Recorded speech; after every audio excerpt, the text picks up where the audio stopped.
BlueTuskr.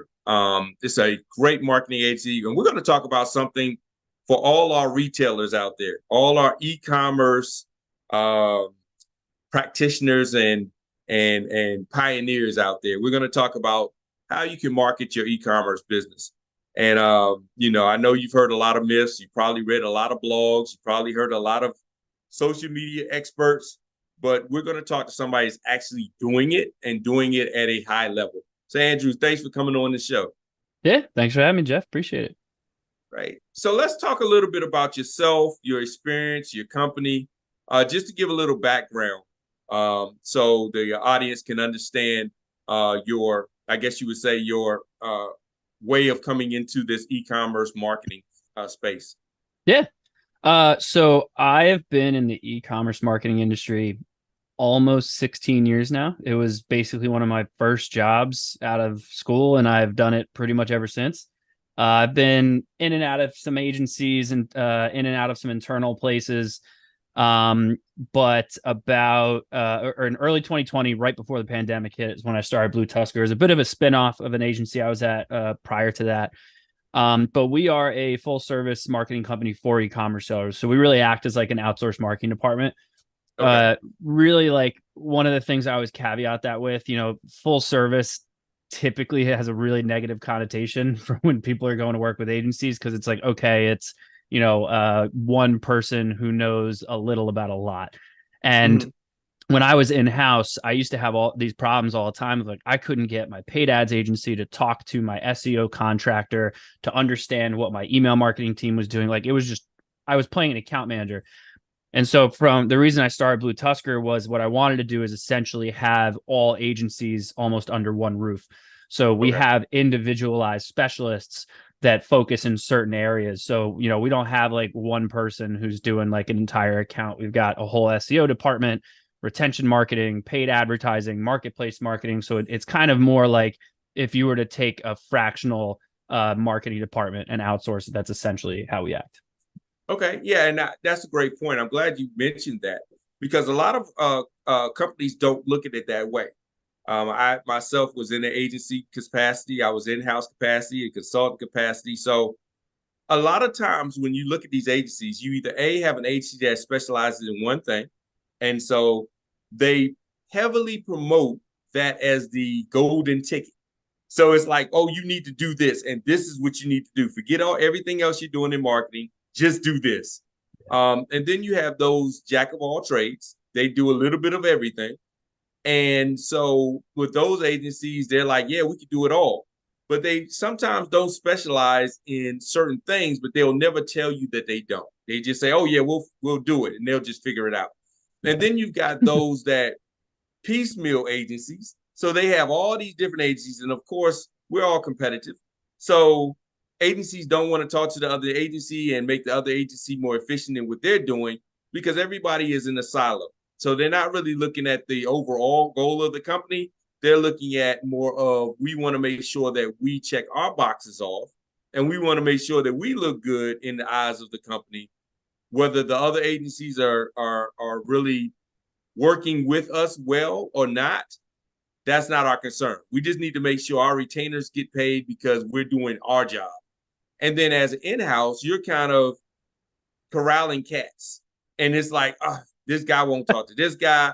Okay, we told him that the emails need to go out at this time, but our paid ads aren't now pointing to the right place. And SEO is not talking to paid ads. So they're not, coinciding.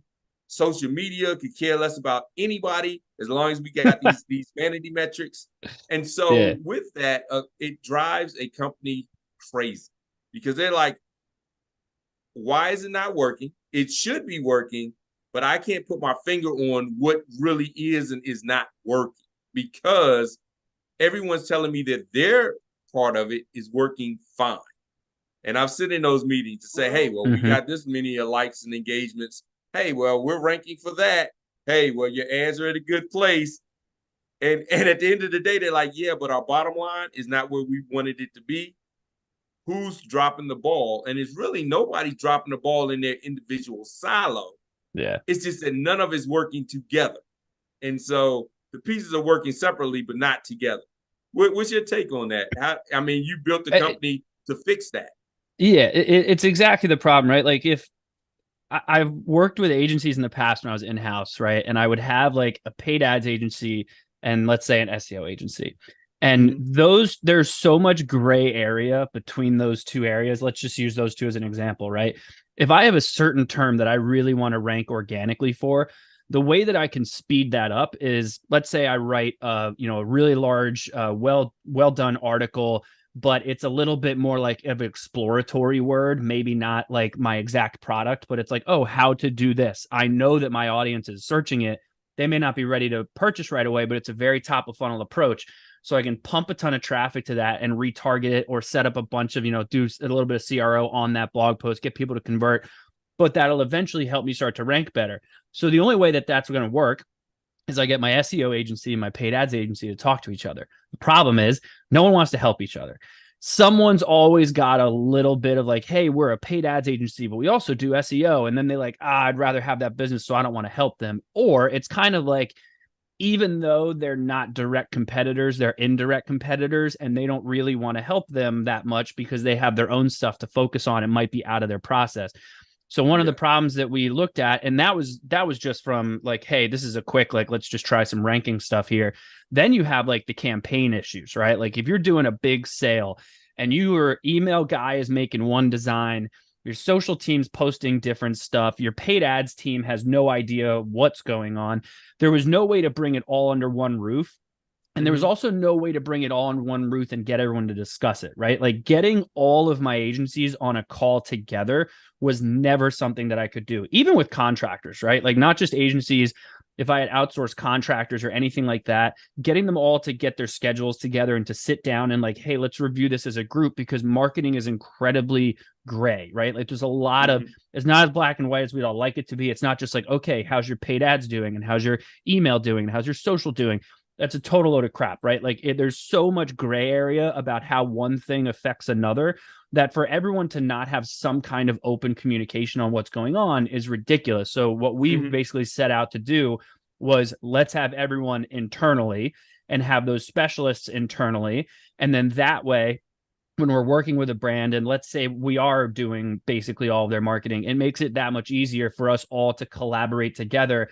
And then it also makes it easier for the owner or whoever our point of contact is to really just have one person to deal with, right? Like it's Yeah. just the one person. This is who I'm going to. It's almost like a fractional CMO to a certain extent. And then at that point, they delegate it out to the team that handles all the specialist aspects. But then obviously, if there's anything that's pressing and they need to get brought on, they just get brought onto a call, and then it's an open discussion instead of having to hunt everyone down. Yeah, and that's real value right there. Actually, that's one of the things that carved out my sweet spot of what I do is strategic marketing. That one thing that I found was a lot of the companies don't even have their plan mapped out, so they don't have No. a actual strategy plan or blueprint to even measure it against to see what's working. That's mapped out that they can actually look at the actual customer journey. Now, in Yeah. their mind, conceptually they have it mapped out, but we all know how that is. If it's not written down, it's not concrete enough. And so it's like, well, this is what we want, but we can't actually articulate it because we don't have it written down and mapped out. And then also with being mapped out, now you can put those KPIs there. You can start adjusting, seeing the data to support, oh, this is working, this isn't working, this needs to be changed. And like you said, who do we need to talk with at this point in time? And Yeah. having that account manager that actually has everyone already managed, and you talk to the one person and they know your goals and they're really focused on that is of value, Mm-hmm. because now you're not trying to explain what the other teams are doing. This person knows they're managing these other teams, they have access to these other teams, so you're not trying to say, well, this agency over here, this was the direction they wanted to take. This is the direction they're doing. But this agency saying, well, that's not the direction we wanted to go in. We want to go in this direction. And so they're driving now your marketing versus you actually being the driver of the marketing. They're just the ones that are making sure that it's done correctly and efficiently. And so that's a real good model that you have. Um, And I want to really get into it, digging into like your customers, like in e-commerce, dig into some of those working components in an e-commerce environment that these companies would probably they see it, they know it, but they don't know how to really identify it. It's similar to having a pain, illness, but you can say, well, I'm sick, but I can't really tell you what it is that's making me sick. I'm sick though. I mean, you can try to say, okay, in the e-commerce environment, because of these factors are some of the reasons you can't really identify and put your finger on what needs to be fixed. But this is how we help in that aspect. Yeah, I mean, really, like a lot of the sellers we work with, it kind of varies, and everyone's got their own, different way that, they do things. Like one of the things I always say to the team that is, I always find to be one of the biggest problems with agencies is they really try to force people into a certain process or into a certain silo. And like, here's our strategy. If it doesn't work, find another agency. Like, and I hated that because especially with e-commerce, every product is wildly different. Every industry is wildly different. Every business owner is wildly different on how they want to target them. And then every customer that those people are targeting is wildly different. So to have some kind of templated approach doesn't really work. So we've got a bunch of sellers we work with that are B2B. So they some of them might have a D2C aspect, but they sell B2B, e-commerce product. Then I've got a ton where they're also on marketplace. So one of our benefits is that we also have an entire team that knows Amazon like the back of their hands. And that was the agency I was at prior was actually more on the specialized side for Amazon. So what I started to realize right when I started BlueTuskr was that like basically the customer journey is so fluid. Like there's so many people will go to a website and then leave and go to Amazon and buy it there, or they'll find it on Amazon and then want to find out how reputable they are. And so they go to their website and buy it there. So it's so fluid that being having just an Amazon agency or just someone who focuses on, like, let's say Google ads or something, like they don't realize that they should be talking together. We did a ton of tests on increasing, let's say, Facebook ad spend by 10%. And we would see a relevant increase of revenue on the website by like 6 or 7%. But then we would see the remaining like 3 or 4 show up on Amazon. And that's because people were leaving. And then, of course, the whole Buy with Prime thing came out. So we partnered up with Buy with Prime and started to move that around. So really a lot of the e-commerce sellers we work with, they are relatively established for the most part. Obviously, outsourcing your entire marketing department only really makes sense if you're not big enough to have an entire department in-house. But to do marketing correctly, it requires like someone's got to know Amazon inside and out because they've got a ton of rules. Then you've got social media, which is a different beast. Then you've got your paid ads, you've got your SEO. There's a ton of different stuff that really you've got to have all your specialists working together. So it's kind of like having it in separate areas just doesn't make any sense because they have no idea what else is going on. That makes a whole lot of sense. And Amazon definitely changed their rules, just like all the other big giants. I mean, all the other platforms, Facebook, Google, all these platforms, a lot of businesses have the misconception that these businesses keep them in mind when they're making their business decisions. But really, these businesses are businesses, and they're making business decisions based on their business, based on Amazon, not based on, BlueTuskr is one of our clients, so we're going to make our decision for BlueTuskr. No, they don't even consider that. They're like, this is good for Amazon. We'll make this decision. And having somebody that keeps up with that, but also someone else that keeps up with the other e-commerce, like you say, the website is beneficial because you can't move your website at the pace and at the scale of Amazon because you're not Amazon. You don't have all the components Amazon has. And your business is growing for your business. And so that's important to have somebody that can look at both sides of that table and make good decisions on that. Yeah, because I find that treating a lot of people that are on Amazon, right? They treat their business as two completely different things. You have your Amazon side of your business, and then you have maybe your e-commerce side of your business, right? And the issue there is that you've got customers that are so fluid, they'll shop wherever the hell they feel like it. So treating them completely differently doesn't make any sense. The other issue is it's obviously very well known, Amazon, building a brand on Amazon is a challenge. And it's a great customer acquisition strategy because there's so much shopping there, but you really want to eventually get them over to your site to actually build the business. And, if you're going to have an exit one day, you want to make sure you've got a nice size list and all that fun stuff. So to focus on the two of them completely separately doesn't make any sense. Taking the best of Amazon and the best of your branding abilities from an off Amazon perspective really allows you to kind of push and pull how you're acquiring your customers and then where to direct them. So like we'll do stuff all the time where, you have your Amazon business, but we can also, let's say, use Buy with Prime, or we can use different surveys and things like that to find out who shops on Amazon. And then if we release a new product on Amazon, let's direct all of your marketing to Amazon. Get the benefit of that honeymoon period for your new product. Let's get the organic ranking going, and then we'll pivot your marketing back. So now your brand new product is doing really well on Amazon. You've got that nice organic ranking. It's bringing in new customers. They're learning about your product, and then they're eventually coming back over to your site. So it's all about taking the assets that you have available and then knowing how to use them and how to kind of pivot them as needed, depending on what your target is. Now, have you had any challenges as far as any of your clients getting in, I guess you say, Amazon jail? So, like I love what you said about getting them off of Amazon as well to grow your own brand for that. Have you had any challenges? Because a lot of people are like, well, I'm doing well on Amazon. They just leave it there. Yeah.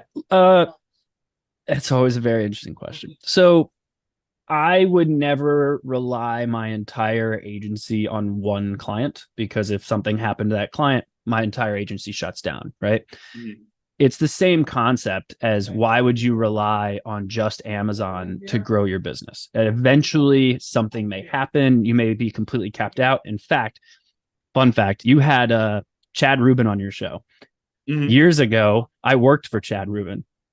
And I had just started working with him, and we were there for I was there for like 3 months, and he credit card got capped out because it was Q4, and you got to change it out all the time.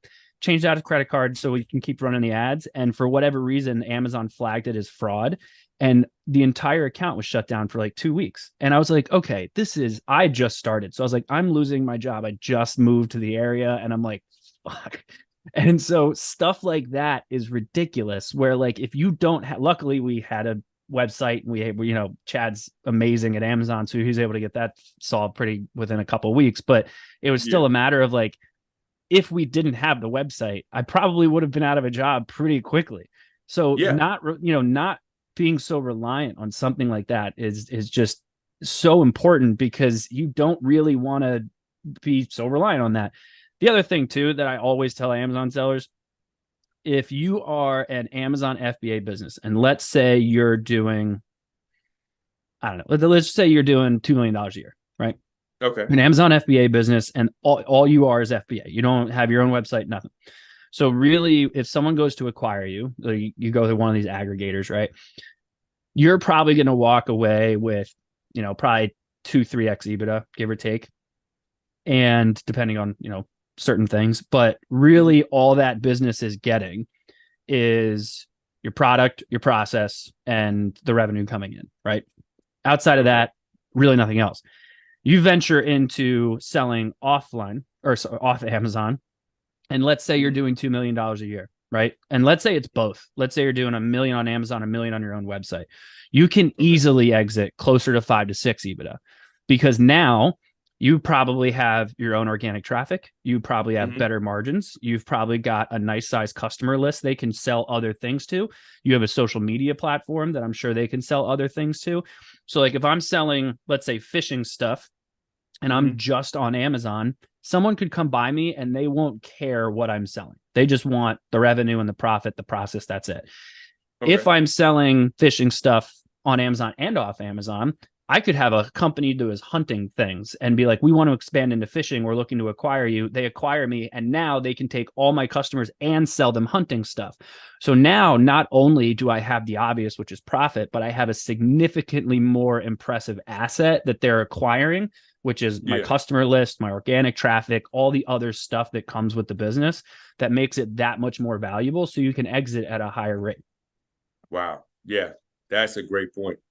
That is a great point of looking at it. And that's looking way beyond just your sales, just a profit loss sheet. So Exactly. that is, that's huge right there. Now, another thing, talking about profit and losses, like you said, it was 2 weeks that you had where that credit card situation needed to be resolved. If your business is making X amount per day, look at how much business you've lost in 2 weeks. In just Oh, and 15 in days. Q4. This was like in November when this Yeah, happened. Black Friday time, So I big was like, shopping time. no. Yeah, it's a major risk. And I see it happen all the time. I get people email us all the time and be like, hey, my current agency can't get us unsuspended. Can you help us? And unfortunately, like, while we can help and we have like some guides on like, here's how you can probably do this, there's Yeah, people out there that like specialize in that kind of stuff, but yeah, it's always like the world is on fire when that kind of thing is happening. And I'm a yeah, big fan of like, let's cover all your other bases so that if something like that doesn't happen, we're not in a massive panic. yeah. And unfortunately, a lot of times you'll get flagged for things that are beyond your control. Um, they don't make it easy to contact a person. It's not like you can just call up customer service, a tech support, and be like, "Hey, something's going on." It's a very daunting process in order to get things resolved. So sometimes it takes a little bit of time, like you said in your case, 2 weeks. Sometimes it takes months, and sometimes it never happens. It Exactly. just dies on the vine. So that's something major to look at. Now, have you seen any new, I guess you would say, findings with the new AI revolution? Now with AI, you can Hey, automatically manage your whole world. So, what have you seen in that space? we did an AI webinar thing in the middle of the summer on like how we use it for SEO. And Mm, we had like 5 or 6 times the amount of people show up than we normally do. And I swear it's just because we use the word AI in or the acronym in the title. It's yeah, I think it's very blown out of proportion. I think it's a very interesting technology that everyone was like, "Oh, this is so cool." But at the same time, it's not what everyone thinks it is. Plus, there's theories right now that like ChatGPT is getting stupider because people keep asking it dumb questions and it's teaching itself to get dumber. So we do there's no use such it. thing as a dumb question. No. Kind of, well, disagrees now. So we do it for SEO right now and a handful of other things, but we take it with a very very little bit of grain of salt, right? Yeah, That from an SEO perspective, the main thing we focus on it right now is really just from an article creation standpoint. Pumping out yeah, content, it's a workload, so that efficiency is very nice. However, it's not good. Like it never comes out where it's like, oh, this was a perfect article and all I did was hit a button. So we yeah. still have writers and editors and they're all still involved and they're still cross-checking the reference. Like, if you wrote let's say a 1,500 word article and, Mm, theoretically you could give AI some information, hit a button, it's done in a minute, right? Realistically, it used to take probably 3 or 4 hours if you're doing your proper research and structuring it correctly, how it, so that it ranks well and all that fun stuff. Now, we're cutting it down to like 2 hours. So we've sped stuff up and it's nice, but there's some other things you can do. And I think now the biggest problem as well is that AI got so sexy, so fast that people started calling everything that they do AI. Like it's just that, yeah, if it's an if then statement, it's AI. Like, no, that's not technically how that works. So yeah, it's like everyone's got it now. So there's a ton of platforms that we use where they have AI capabilities, and you can clearly see that it's literally the same functionality they had before. They just called it something different. yeah, So it's kind of yeah, one of those like take it with a grain of salt. We've definitely played with it from a design perspective. It is not there yet at all. So that not happening anytime soon. A little bit from a research perspective, like there's a handful of tools where we'll be like, all right, let's see what this does, but we still cross-reference it with the old way that we did things to make sure that it's still aligned. And most of the time it's a little off. So we help it guide us to speed things up, but then it still gets cross-referenced for everything. Oh, that's smart. And really, I think one of the things that people miss is it's on a learning model. And so it needs to learn instead of it's already all knowing. And, now it's giving you the information. One of the things in training AI is AI needs to learn your company, learn your goals, learn your background, learn everything about how you write, your voice, all of that before it can really just spit out something that's good for you, versus the very first time using it, putting in a topic, and it spits out an article, and oh my goodness, it said it just like my company would say it, just like my writers would have said it. It designed this graphic just like my graphic designer would have designed it. That type of thing takes, people miss the learning part of it. And after you've had your team train it, regenerate, go in, edit it, no, that wasn't right, but this is what right looks like, then it can start spitting out more, I guess you would say, quality work over time. But that takes, a lot of time and a lot of training before it gets there. Yeah, so, exactly. Yeah, it's not it's not a magic bullet like everyone seems to think it is. Yeah, but hey, it sells like a magic bullet. Oh, people love it. I've saw that in SEO myself when I was looking at some of the titles it would spit out when you generate an SEO title. And I'm like, this is like the old school generators like back HubSpot used to have with the title generators years ago. Yeah, exactly. There's no difference. It's the same thing. We just called it something sexier. New name, same pain. Exactly. So in final thoughts, what would you recommend when it comes to actually some of the best practices in identifying with an agency that you want to use and actually setting up a good foundation for an e-commerce marketing campaign? Ooh, man, those are two very different questions. Oh, I said I was going to give you no trick questions. Yeah. I gave you a trick question. So, all right, let's do the recent question first, right? So, setting up a good marketing campaign from an e-commerce perspective, wildly general statement. So, like, it really comes down to knowing your customer really more than anything, because from that perspective, like, you can go through the whole like, oh, I know I'm supposed to be on TikTok or I should be doing blogs. But do you know how many times I have people who will come to us and they're like, hey, I need your help. I need to start doing SEO and I want to start writing blogs. And I'll look into them. I go, why? Like, you don't need to do that. That's not helping you right now. And, your budget is better spent elsewhere. And so it's very common that happens. So I find a lot of sellers are constantly like just trying to check a box because, a bunch of people are talking about it. But you really need to know your own customer and where they're at and the mood they're in when they're looking to purchase. So are they actively searching it for it? Are they, need to be educated on it? Or, are they happy when they're buying? Are they sad when they're buying? Like, I guarantee you the company that we do, let's say NFL clothes for, I'm not speaking to their audience the same way that we have someone who does like custom cremation crystal things. Like, those are two wildly different audiences. So you really got to know who you're talking to, the mood they're in and where they're at. So putting together a strategy really kind of comes down to focusing on knowing those aspects and then taking the assets you have available to you and knowing when to like push and pull that. So I know it's a really general statement, but there's so many products out there that no, that actually is right on target. And a lot of times when I talk to clients, that's the first place we start. Let's identify your audience. And that's the part that a lot of businesses don't want to look at. It's like they don't want to touch it. Yeah. And it's like, why are we focusing on these shiny toys? Why are we focusing on TikTok? Because everybody's on TikTok now. Or why are we focusing on Snapchat? Or why are we focusing on Instagram?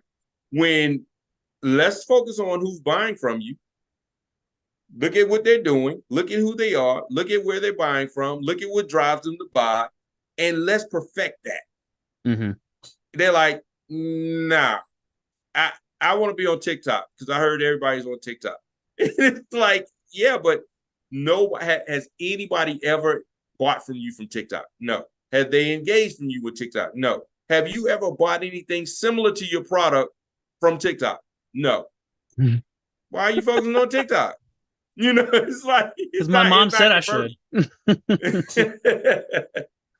Yeah, I don't get it. Every time we have that conversation too, I'm like, look, I guess we could do this if you're adamant on doing it. I just don't want to be held to any like major metrics because I just don't want to see how that's happening.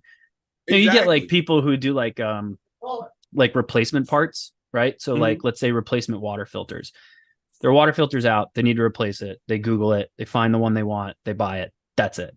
Why are you on TikTok? Why are you doing TikTok videos? Why are you, they're not like educating them on filters. They just stumbled across it and then that's it. So Yep. like it's stuff like that where it really comes down to knowing where your customer is and how to reach them as opposed to just doing what you heard on a podcast.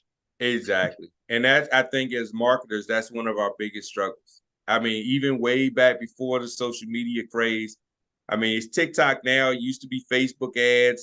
It used to be before that SEO. And I remember way back in the early days of SEO, everybody wanted to rank across the world, but they only were locally servicing.